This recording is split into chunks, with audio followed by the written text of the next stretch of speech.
Thank you. If I can have the next slides, please. So the next session is, I think the last session is going to be a combination of discussions of TAVR and surgical aortic valve replacement in the current era. So I'm going to put a couple of slides. Many of you guys know these. This is the New England Journal paper that just got published earlier this month, or just about a month ago, from the ACC presentation. This was presented by Dr. Reardon from this hospital, and looking at low-risk patients who had transcatheter aortic valve replacements with, this is the Evolute device. And then at the same session, there was a big discussion about the second trial, also published in the New England Journal paper, simultaneously from Marty Leon and the SAPIEN device with the Partner 3 data. And just looking at the punchline here, this is the data that was presented. You look at the surgery, you look at TAVR, and there was a superiority on an intention to treat analysis with TAVR compared to surgery with the low-risk population up to 1 year. Clearly not long durability, and we don't know long-term results, but at 1 year, it's superior, okay? So that's the finding from these, and the recommendations from that trial was based upon these findings. TAVR through 1 year should be considered the preferred therapy, not equivalent, but the preferred therapy in low-risk surgical aortic valve patients. And then partner randomized trials over the past 12 years clearly indicate that the relative value of TAVR has nothing to do with the risk profile of the patient, right? So regardless of the risk, those should be approved. And then, they also talk about discussing this in a multidisciplinary fashion. But in the end, we know that it should be the preferred therapy, and that's the punchline that everybody got in that huge auditorium from the Partner 3 data. This is the data from the low-risk Evolute trial, the Medtronic competitor device, and you can see here that also there was non-inferiority with TAVR compared to surgery, it was not designed to show superiority, but it's clearly non-inferior. And by corollary of that, as long as you have non-inferiority of a less invasive therapy, it wins out, right? So if you offer both things and less invasive is equal, that's what should be offered, and that's what the results were, is that TAVR with self-expanding supraannular valves offer non-inferiority with regards to death and disabling stroke at 2 years in patients with severe aortic stenosis. And the same results shown here is that at 1 year, both groups had excellent survival, and they go on to say that there was improved outcomes with TAVR, showing less disabling strokes and heart failure and hospitalizations in that patient population. So, discussion: TAVR versus surgery. We know that we went through a course and we saw a lot of excellent surgeons show minimally invasive aortic valve replacement, something that we all trained on. That we've done sternotomy procedures on and invasive procedures, but now no surgical incision is going to be less invasive than a TAVR. I guarantee you that, right? So we know that. I do TAVRs twice a week, 2 days a week, Tuesdays and Wednesdays, and this is another trial that was just published. This was published on April 3rd. I actually haven't had a chance to read the whole trial, but this is the punchline again. This was just published also in the New England Journal paper that has procedural volume relationship with outcomes, okay? So if you look at this, there's an inverse volume mortality association that was observed with transfemoral TAVR procedures from 2015 to 2017. Another major discussion point. Who should be doing these? How should they be done? Which sites? What's the volume? And mortality at 30 days was higher and more variable at hospitals with low procedural volume than at hospitals with higher procedural volumes. It sort of makes sense, right? The more procedures you do, the better your quality and the better the outcomes are going to be. But this is shown now in a relatively recent population. This is now that TAVR has shown some maturity, and they excluded the first 12 months. So any new sites that came on are not included in this in the first 12 months of operations after TAVR.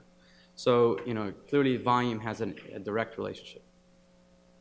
So we can talk about it now. I have a case of mine that had a complication that Mahesh asked me to present, a complication of TAVR cases, but we can discuss these patients right now. Mahesh, I would like to just ask a provocative question. We can have patients that... This is such an interesting topic, and it's obviously the hot topic now, that I know we were going to talk about complications, but I hopefully disagree. We can just stick with this, and perhaps you can invite some members of the Sure. faculty to comment on this. Mattia, you wanna come join us on the panel? Yeah, get And, 2 or 3 up there, and just show also a few slides that Sure. Yeah, of course. record So- from my. while Mattia is doing that, I'll take the liberty, if I may, of asking Ralph to give us some brief comments. Yeah, I'll make it really brief, but I mean, I think these are both really landmark trials, and while the surgeons, we may not wanted to have, we would like to see made an alternative result, but I mean, this wasn't surprising. I figured both trials would show non-inferiority the way they were designed. I'm surprised the partner trial, which we participated in, showed that actually TEVAR was superior. There's slightly higher than, it was a composite endpoint, though in low-risk trials, even that composite endpoint seemed a little high in the surgical group, but I mean, and the results are the results. What you have to say is non-inferior, and I think you're exactly right. I completely agree with you, Basel. I mean, that is where these patients are going. Now, I think what we have to do as surgeons to educate both our patients and our very over-enthusiastic interventional cardiologists that we don't really look at one-year results in valve patients. And the big questions, which is, on those now a much younger population of patients that are going to live a long time, what is the longevity of these valves and what does it mean long-term? I think there's a lot of issues, but in my opinion, there's no doubt, and that's why we talked yesterday. I mean, I think, 5 years from now, I think it'll be TAVR at least 80% of all the valve volume. Most of what we'll be doing, I think, is young patients who are not in the Isolated valve volume. Isolated aortic valve. isolated. But, I think AVR cabbage, it's going to be a real choice in those patients. I think the younger maybe go for AVR cabbage, but there's going to be a huge push toward AVR PCI, though maybe we'll do TAVR and PCI in a hybrid Lima to LAD. I don't know, but I mean, it's going to change our practice. I think it's a imperative for the young surgeons here. You need to be involved in this transcatheter space. I mean, the other thing is if you're not in these clinics, if we have to be involved in the clinics, we've got to be involved in the decision-making process. So one of the things that I think is very provocative is the TAVR got approved commercially just about 5 years ago with the SAPIEN device, and now there's a second iteration of the national coverage decision that's being discussed, okay?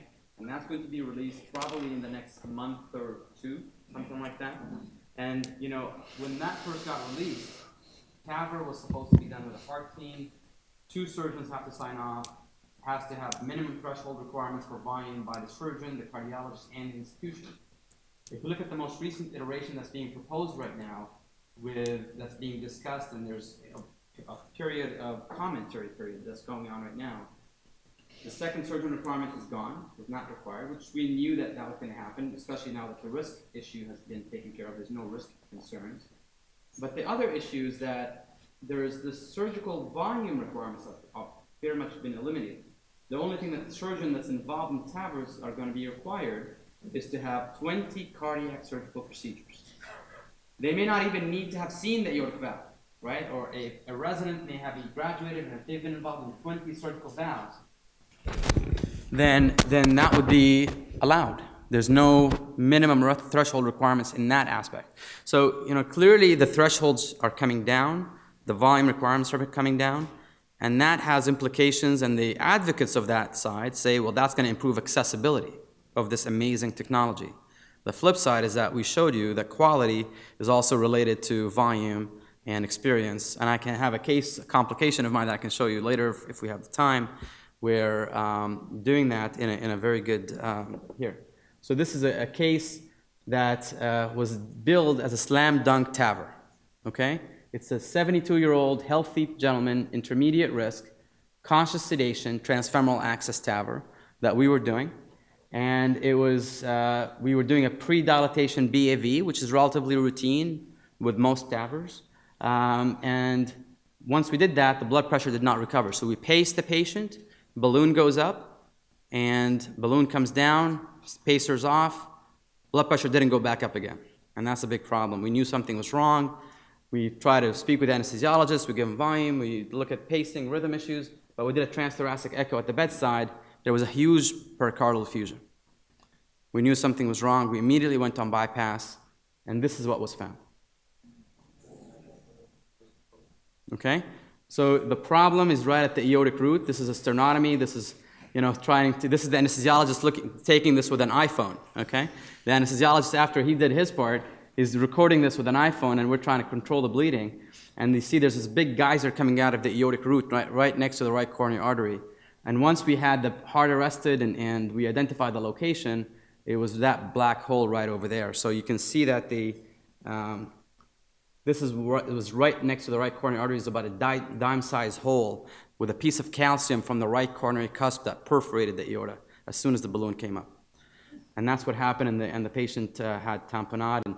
But we were in the hybrid operating room. We had everybody there. The perfusionist was right on standby. We had the patient on pump within a matter of just a couple of minutes while the anesthesiologist supported the patient.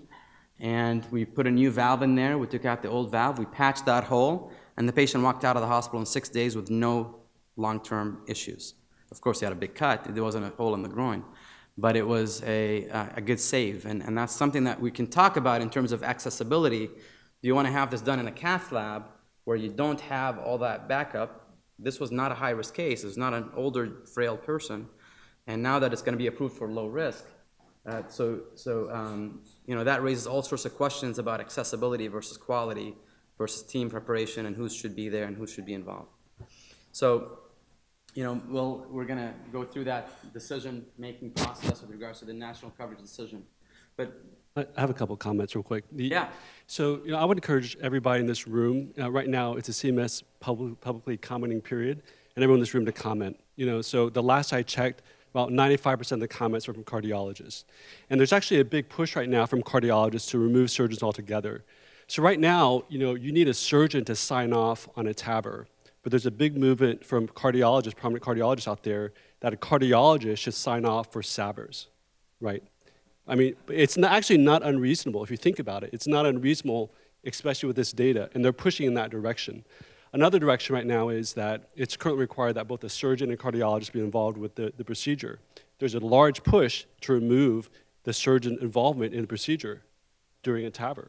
And actually, that's not unreasonable either, because the new generation devices are actually single-operator devices, right? That Edwards has a device that's completely single-operator device. So again, all these comments are out there. They're mainly by cardiologists, and none of it's by surgeons. The one comment about the study, TEVAR's here to stay. I mean, we can't fight it. It's here to stay. It's actually a pretty good technology. It's here to stay. But you have to realize some of the pros and cons of the study. So one issue that I have with the recent P3 study is roughly 25% of the SAVRs were concomitant procedures. So these are SAVR cabbages, SAVR MBRs, SAVR whatever, and then about 7 or 8% of the TEVARs were concomitant. So these are TEVAR PCIs. They're clubbing together, so you're comparing a TEVAR PCI versus a SAVR cabbage, SAVR MBR, and one of the major composite endpoints was readmission. So of course, a SAVR cabbage is going to have a higher readmission rate than a TEVAR PCI. And also, if you look at the data carefully, the SAVR data was actually pretty good, but it's a little bit higher than what we would expect from an isolated SAVR, right? I mean, these are not kind of what we typically would see. So again, you have to weigh the data in a little bit.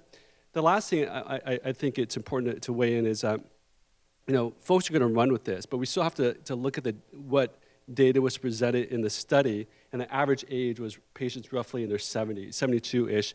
P2 was like patients, 80, 83, 84.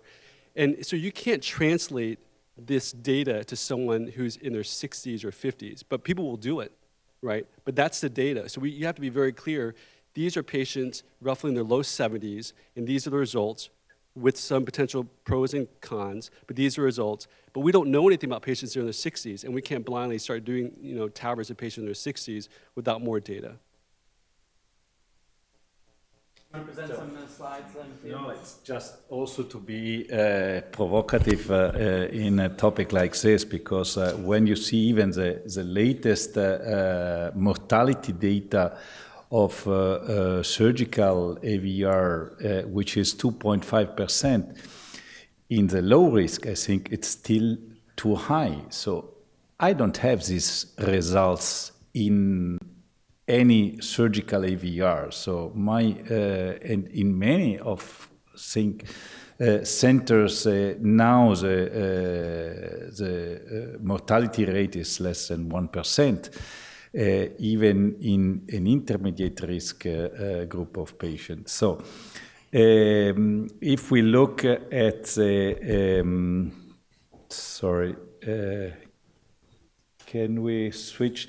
If we look at this presentation that I gave last year related to the latest intermediate group of patients, I pointed out from this meta-analysis that in favor of SAVR, we had symptoms of heart failure, aortic valvular intervention, pacemaker insertion, and paravalvular leakage. And favoring TAVI, we had bleeding, AEF, and recovery time. Even here, in favor of transfemoral, we had survival and acute kidney injury. If we look at the GARI, and we know that Germany has the highest numbers of implant, but at the same time has the best database all over Europe. What we see, data from 2016, that at follow-up, we have this in-hospital mortality, 30-day mortality, and 1-year mortality. So we have data in favor, surely, of surgery. And so how can in 1.5 years the things change so quickly? This is one question. So we see that surgery is not so bad, but what we can listen now, and we have to make as a question if in future, if we do a surgical AVR, we will indicate it in doing malpractice. I don't think so. But obviously, it's a fantastic technology. It will improve. And what we all agree is that we have to stay, both surgeons and cardiologists, on board together and not one against another, what unfortunately is happening in many centers. In Germany, you have in the same heart centers surgeons and cardiologists that don't speak each other, and everybody is fighting on how more TAVI they are doing. We were discussing yesterday evening, heart team in many centers is more a shame instead of constructive discussion. In my center, when I speak with my cardiologist, he tells me that he don't need to discuss patient with me or with the surgeons because they are at low risk. So there is no way to discuss just because it's no risk. So the question is, should we operate only the high risk in future? Probably yes, I don't know. That is just to be also provocative. In any case, all this study does not compare results of minimal invasive surgery, does not compare results of sutureless. That can be another point of discussion. And what we see, and this is always my comment, that we speak about data on sponsorized studies.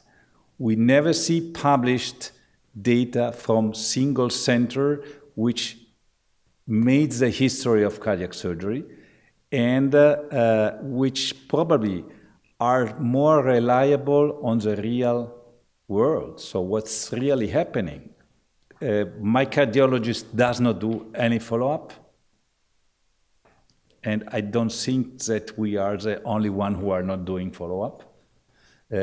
So we have excellent follow-up in this kind of studies, but I think worldwide there are many centers who are not presenting or publishing single center data, and this probably should also be investigated a little bit more. It's clearly a very anxiety-provoking discussion right now in many surgical forums. I think some of the most unbiased opinions are had by the non-interventional cardiologists, right? So you have many cardiology groups, and it's not the interventional cardiologist or the TEVAR surgeon or the TEVAR cardiologist, but oftentimes it's the non-invasive general cardiologists who are aware of all the data that would have an unbiased, good recommendation. So let's, poll the audience and the faculty members that are here. A 74-year-old male, low to intermediate risk, okay, or low risk now based on this data. In about a year or so, or 2 years for sure, this will be approved by the FDA to have a low risk for a TAVR procedure. Simon, in Australia, what would be the natural course for that patient to undergo? Yeah, to undergo that. What kind of discussions will be happening at your center, and how will what will be offered to that patient? Fortunately, in Australia, we're still a bit handicapped by funding for TAVI. So, as a surgeon, we're still getting a look in, and a lot of the discussion comes down to waiting time. So, in Australia, a TAVI, you would be waiting somewhere between 6 to 9 months. Whereas as a surgeon, we can put our hand up and do it next week. So we're still in the ball game, but that's going to change. But the fundamental argument, I think, as a 74-year-old would be in Australia that low risk, we can offer them surgery with a very good result. And I think at the moment the TAVI is non-inferior, or the surgical is non-inferior, that I think that we're still in the hunt. But it's when we get to the 80-year-olds and the high-risk cases that we're certainly leaning towards TAVI. And as a surgeon, it's an excellent tool, and it's one that we are utilising, with great effect and for good patient outcomes. I mean, TEVAR is good for a great range of patients. We shouldn't forget that. We should be doing the right thing by our patient. Dr. Damiano, what do you think? I think in the U.S. any of those patients will go surgical, period. I mean, I think we really need to stay in the discussion, but already we see at our center, almost every patient comes in asking for transcatheter valve replacement. I mean, it's been out and I think with this decision, you'll see all the companies be advertising direct to patients in the U.S. It's going to be, I can't imagine a 74-year-old who, whether educated or not, would choose surgery over TAVR. I mean, it's just less invasive. They're 74. It's not going to happen. I mean, I'm really worried about the indication creep, which you said about, we can't really say that these are the results in 50 and 60-year-olds, but our cardiologists, I mean, I think it's really imperative as us as surgeons, to really make it that you do have a functional valve team, that you have really good relationships. I think your case perfectly illustrates that at busy centers that do a lot of these, you don't have to convince our cardiologists. Our cardiologists wouldn't even think about doing this without us there, because we've had enough of those. And you're going to end up with a lot of dead people, and they know that. I mean, they can't deal with that, and it can happen quickly, and if you don't have a surgeon there right there, it's not like PCI. And I don't know, I think we'll probably get to the point that there is going to be some, as we understand more about the CT criteria, that there'll be some really low risk, but still there's always that, chance. So I think at our place for sure, and I think it's really keep good, as good a relationship you can with those.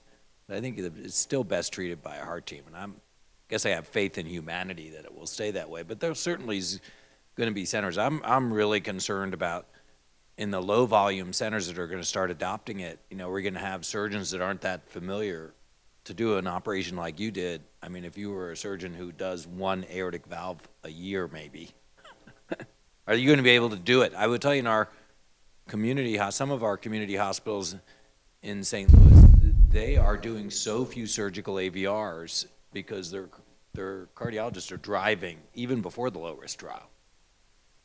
The practice is drying up, and you know that it's not that hard to make a low-risk patient intermediate risk.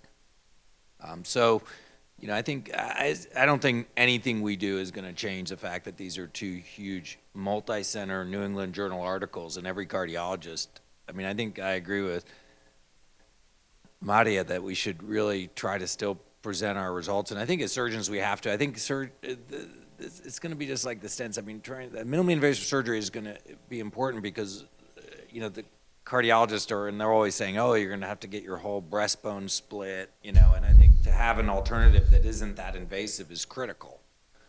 But I don't think it's going to change the argument. I mean, I think we won't even be in the game with a 60-year-old if we are, you know, doing traditional big incision surgery. I think the answer to your question is going to be institutionally biased. It'll be dependent on each institution. It's going to be imperative upon us to look at our SAVR results and look at our TEVAR results as an institution, not necessarily what happened in the partner trial or what happens in the various, you know, publications is not what happens in my hospital. And I think each of us is going to have to take an honest look. Each heart team is going to have to say, what are our TAVR results? Because volume does matter, as you said. We're not necessarily a high TAVR center at the University of Chicago, and I don't think a 74-year-old with isolated aortic stenosis would go TAVR if they were low risk anytime soon. This is a one-year study. These are one-year results on a problem that we follow for years. We have 15 and 20-year surgical results. And who of us thought that if you were to follow a TAVR patient low risk for 1 year, that it would be bad? Of course it's going to be great. They're doing TAVR on really sick people, and the techniques have been perfected. So if you take a healthy patient, you put a TAVR valve, and you come look at them again in a year, they're going to be fine. That's not I don't think that's the barometer. I think we need to be following these results very carefully for a long time. I think we should learn from what's happening in Germany, and they've been putting these things in way longer than we have. And it obviously it's, you know, we need to embrace TAVR as a specialty because that is where we're going with this. But I don't think the story is done yet. And if you compare to minimally invasive surgery to what Mattia is saying, you know, with sutureless valves, the comparison can be potentially different. I know you and I have had conversations about that with the Percival, potentially with a Mini, but I think we need to follow it longer to really. I have even data on meta-analysis published last year on minimal invasive Percival versus transcatheter. So they are all in favor of surgery. But these are surely few papers, and the total of patient enrolled is less than 1,000. But what is also important for the future is a durability aspect that needs a longer follow-up, surely. And from the durability, probably a cost-effective outcome or reflection will impact on the decision-making. So if the durability will be 10 years and not more, probably we have to implant over 75 and not to go below. So this is what I can imagine in the next future. I know that we cannot stop the impact, the economical impact of this interest of industry. So, Basil, so, you know, I just would like to reiterate a couple of points that were made, particularly by Ralph, and you. The complications that occur in TAVR are catastrophic complications. It is rare to encounter catastrophic complications like that in open surgical cases. The problems occur afterwards. And catastrophic complications occur even in the best institutions. So our institution here, which has, as you know, implanted certainly in excess of 1,000, you know, TAVR valves, even now, even last week and the week before, we experienced catastrophic complications 2 patients have died this year, okay? And we're just into early April. And this is at a high-volume institution that is extremely experienced. So I think it highlights the fact that, as with almost all randomized controlled trials, and there are some exceptions, Syntax may be one of them, the external validity of those trials is limited by a variety of factors. Either it's patient selection, or the fact that enrollment was extremely selected. But in this particular case is also by the fact that the outcomes that we're seeing over here are by the most experienced centers. And the fact that the most experienced centers can have catastrophic complications, to me, translates into the fact that less experienced people who will assuredly be doing this are going to have even more catastrophic complications. And I think the consequences of this will be twofold. First of all, unfortunately, patients will die who would not otherwise have. The other consequence I predict, if this happens, is that the pendulum will begin to swing back towards some sense of rationality, where SAVR will once more regain a grip.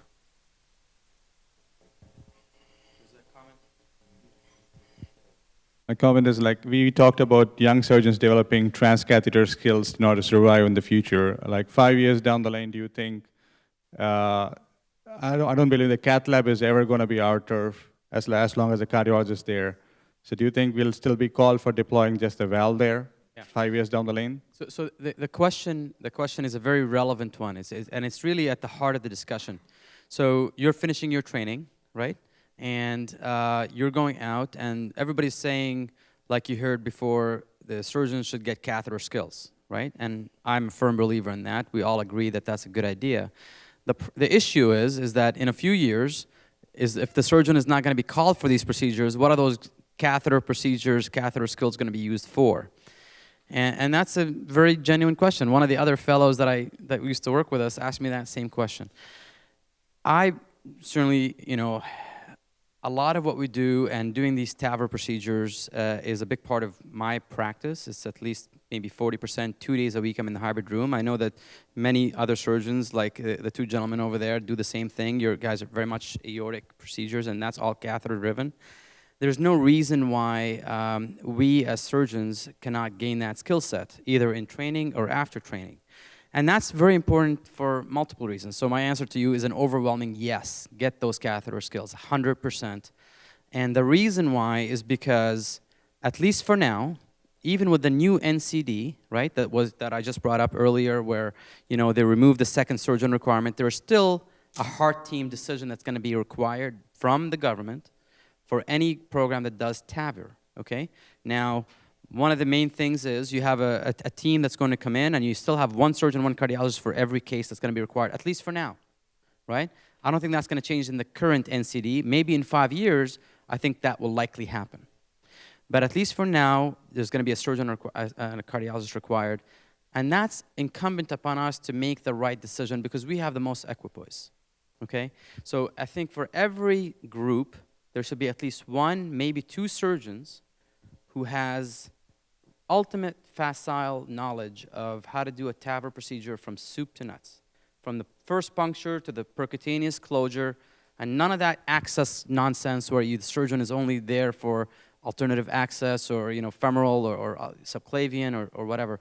That is a dying thing. 99% of the New England Journal paper that I just presented was femoral access. 99%. It wasn't 5% alternative access. It wasn't 4 or 10. It was 99% femoral access. So we have to be comfortable and facile in all of these. That's the first issue. The second issue is that many patients were excluded from these trials. And those are the patients that are still surgical patients, and it's incumbent upon us, once this technology is approved by the FDA for low-risk individuals, and that includes everybody, to say that is not a good TEVAR patient. And only a surgeon who's comfortable in the TEVAR process and reading the CT scans and reviewing the imaging and knowing the anatomical factors that are involved in those procedures will be able to disseminate and say that is not a good TEVAR patient because low coronaries, excessive calcification, LVOT calcium that extends, high risk of PVL in a low-risk patient, that should not happen, and therefore a TAVR procedure is not indicated, and a low and minimally invasive valve is probably the best option, or whatever. Or let's say the patient has a coronary disease or a moderate MR. Are you going to leave those alone in a moderate risk patient? That's not the right thing to do, and that was all excluded from those trials. So this is where I go back and I say to somebody like you or anybody, any of us, you have to have the catheter skill set, because then you can argue intelligently, and you can do it even when in 5 years it becomes a single operator process, which is likely it's going to be. You know, the COAPT study was just presented at TCT, right, in the fall, and it's already approved by the FDA with an indication for functional MR. So within a matter of 3-4 months, it already got approved. So you can imagine that this is going to happen extremely fast.